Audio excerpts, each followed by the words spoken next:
اے پیغمبر میری طرف سے لوگوں کو کہہ دو کہ اے میرے بندو جنہوں نے اپنی جانوں پر زیادتی کی ہے اللہ کی رحمت سے نا امید نہ ہونا، اللہ تو سب گناہوں کو بخش دیتا ہے، بے شک وہی تو ہے بڑا بخشنے والا بڑا مہربان۔ اور اس سے پہلے کہ تم پر عذاب آ واقع ہو اپنے پروردگار کی طرف رجوع کرو اور اس کے فرما بردار ہو جاؤ، ورنہ بعد میں تم کو مدد نہیں ملے گی۔ اور اس سے پہلے کہ تم پر ناگہاں عذاب آ جائے اور تم کو خبر بھی نہ ہو اس نہایت اچھی کتاب کی جو تمہارے پروردگار کی طرف سے تمہاری جانب نازل ہوئی ہے پیروی کرو۔ ایسا نہ ہو کہ اس وقت کوئی شخص کہنے لگے کہ ہائے اس کوتاہی پر افسوس ہے جو میں نے اللہ کا حق ماننے میں کی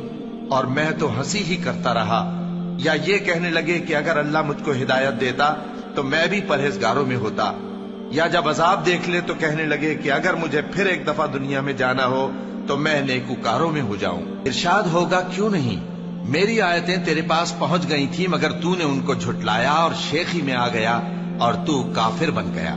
اور اے مخاطب جن لوگوں نے اللہ پر جھوٹ بولا تم قیامت کے دن دیکھو گے کہ ان کے چہرے سیاہ ہو رہے ہوں گے، کیا تکبر کرنے والوں کا ٹھکانہ دوزخ میں نہیں ہے؟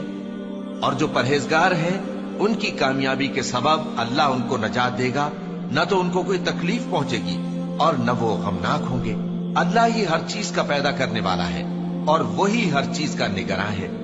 اسی کے پاس آسمانوں اور زمین کی کنجیاں ہیں، اور جنہوں نے اللہ کی آیتوں سے کفر کیا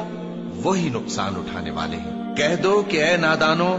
تو کیا تم مجھ سے یہ کہتے ہو کہ میں غیر اللہ کی پرستش کرنے لگوں؟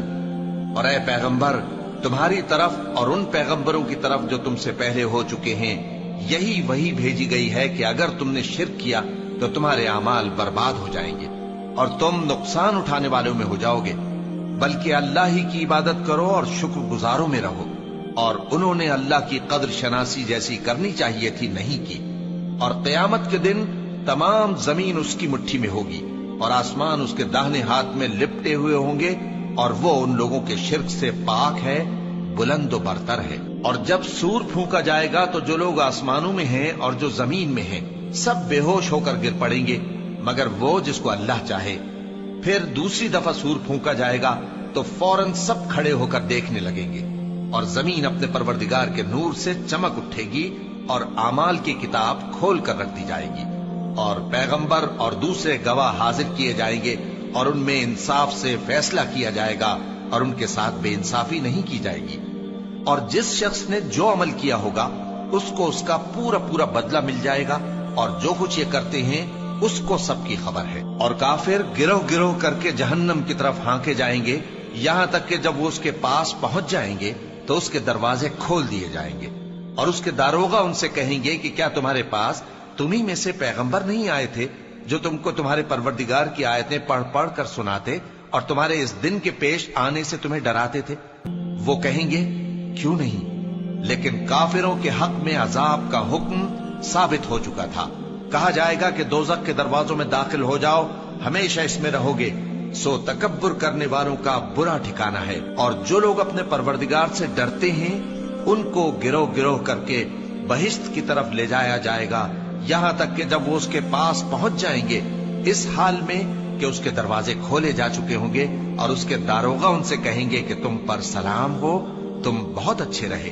اب اس میں ہمیشہ کے لیے داخل ہو جاؤ۔